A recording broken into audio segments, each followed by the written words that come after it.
All right, let's dive right in. Today we're tackling the very last card of the Tarot's Major Arcana, the World. This card, you guys, is the ultimate symbol of arrival. It's all about cosmic unity and seeing a long journey come to this just absolutely triumphant conclusion. But before we really get into the nitty-gritty of the card, I want you to just stop for a second and think about something. What does it actually feel like to be truly, completely whole? You know that feeling? It's that incredible moment when every single part of your life, every tough lesson you've had to learn, it's like all these puzzle pieces just suddenly click into perfect harmony. You just know you're exactly where you're supposed to be. Well, guess what? The tarot has a card for that exact feeling, that very sense of integration and fulfillment. It's the final card, the big one, card 21, the World.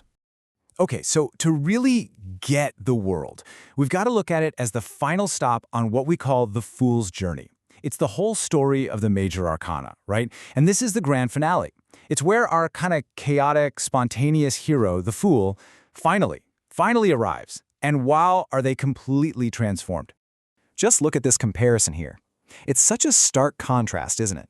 We start with the Fool, card 0, who is all about pure raw potential, and let's be honest, a lot of chaos. But then you look at the Dancer on the World card. That's the culmination of everything. It's a fully integrated self that has somehow managed to find both rhythm and spontaneity. That's not just a change, it's a complete evolution. And there's this quote that just nails this transformation perfectly. The Fool has become the Dancer who dances the eternal dance of liberated life. Think about that. She's not just stumbling through the world anymore, reacting to things. No way. She is the world. She's moving in perfect, beautiful sync with the entire cosmos.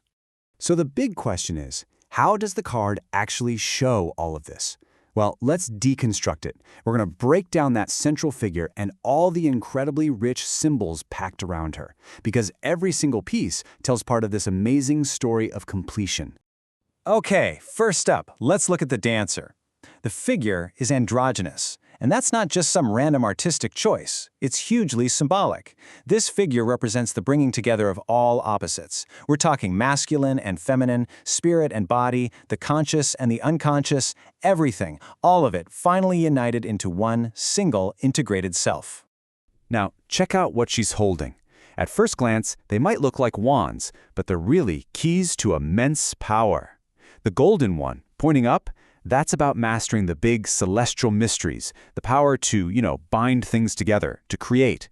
And the silver one, pointing down, that's about the earthly mysteries, the power to dissolve or let go.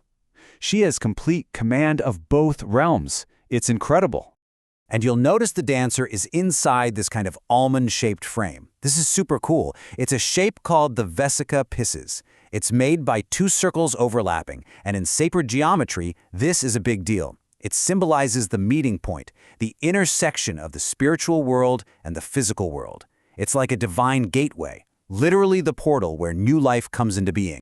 And get this, that gateway, that frame, it's not just any old wreath. It's a living wreath. If you look closely, it's actually two serpents eating their own tails. That's the Ouroboros, a classic, powerful symbol for eternity. It's all about the life force endlessly regenerating itself. So this isn't some one-and-done achievement. It's an eternal, dynamic, ongoing cycle of triumph. Okay, now let's draw our eyes to the four corners of the card. These figures aren't just there for decoration, not at all. Think of them as the pillars holding this whole cosmic scene together, keeping everything in perfect, unshakable balance. So these four figures together are known as the Tetramorph. Pretty cool, right?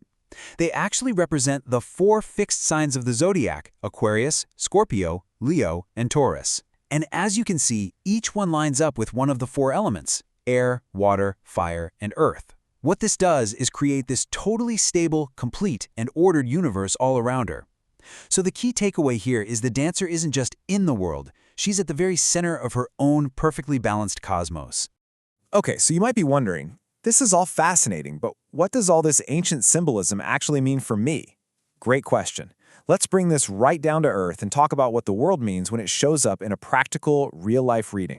So, in a love reading, this is one of the absolute best cards you can pull. Seriously, it points to a relationship that's hit that sweet spot. It's stable, it's fulfilling, it's built on real maturity and mutual respect. And hey, if you're single, it's just as good. It's basically saying you've done the work, you've found that inner wholeness, and now you're totally ready to attract a partner who is just as healthy and balanced as you are. And what about health? Well, the message here is all about integration and recovery. It's often a sign that you're at the end of a healing cycle. You've come through something. The card really shines a light on that deep, deep connection between your mind and your body, and it's a huge nudge to take a holistic approach to your well-being, to get all parts of yourself working together in alignment. On a spiritual level, wow, this card is just profound. It can represent a true moment of enlightenment, that feeling of total unity with everything. It often signals the end of a big karmic cycle. It's that aha moment where you can look back at all the hard stuff and finally understand, really understand, how every single challenge was necessary for your growth. And now, you're ready to start a new chapter, but this time with so much more wisdom. But here's the beautiful paradox of the World card, and it's a big one. In the Tarot, just like in life, the end of one journey is really just the beginning of the next. Completion is never, ever truly the final end. Think about it. The World is card 21, right? The last of the major arcana. So what comes next? You go right back to card 0, the Fool. The whole cycle begins all over again. After integrating every single lesson of the journey, our dancer is ready to step off a brand new cliff. But this time, they're not that naive fool anymore. Oh no. This time, they're a wise soul, ready for a whole new kind of adventure. This whole idea of cyclical rebirth, it's captured so beautifully in this old quote from Virgil. The great series of lifetimes starts anew. Now a new race descends from high heaven. That just perfectly captures the feeling, right? That sense of a golden age coming back around, of getting to start all over, but from a much, much higher place of awareness. So, I want to leave you with this question to think about. That moment of completion, imagine it's yours, right now. You've reached the summit, you are whole. So, standing right here, with all of that hard-won wisdom, where are you going to choose to begin next?